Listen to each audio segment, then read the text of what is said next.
TFNN. Headline News Update.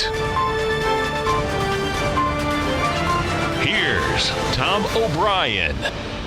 Welcome, folks. We have the Dow Industrials finish up 57, NASDAQ up 51, S&P's up 7.5. Now, bottom line, folks, up markets. That being said, you had the Dow sell off 120 points from their high. You had the S&P sell off 11 points from their high. It's not a good indication that markets want to go higher.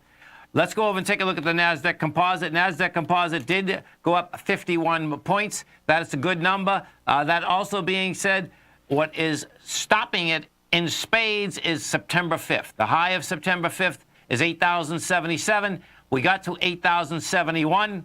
That's where the sellers are lying. You know, we've had 6 times we've been up there. 6 times hasn't been able to hold price. Gold contract, they smacked the gold contract again as the dollar went higher. The dollar caught a big bid. Gold contract down 11.20, 11.87. And what I expect we're going to see here, because we got into the bar of the low, the bottom line, the low in the gold contract on the 16th of August was 11.67. Well, it's game now that can get tested, particularly because we're coming into a Friday. You know, Fridays in the currency market and the metals market can be very tough when you get a down market. And I suspect, you know, we're only a buck a quarter into that, but coming into a Friday, that probability moves higher that we're going to have a volatile day inside the metals tomorrow, as well as the dollar. Why? Because the dollar did catch a bid. The dollar was up 782 ticks. You have done 26,000 contracts. That's big contract volume.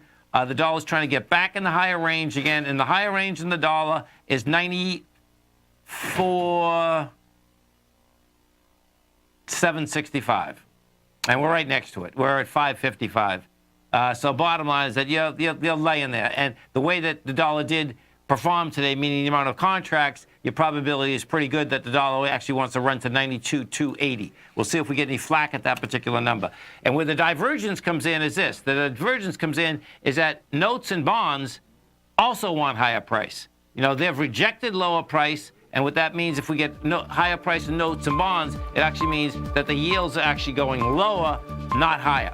Stay right there, folks. Lots of numbers coming out after the close. To recap, we had the Dow Industrials close up 54, NASDAQ up 51, S&P's up 7.5. We'll be coming right back with those numbers, folks.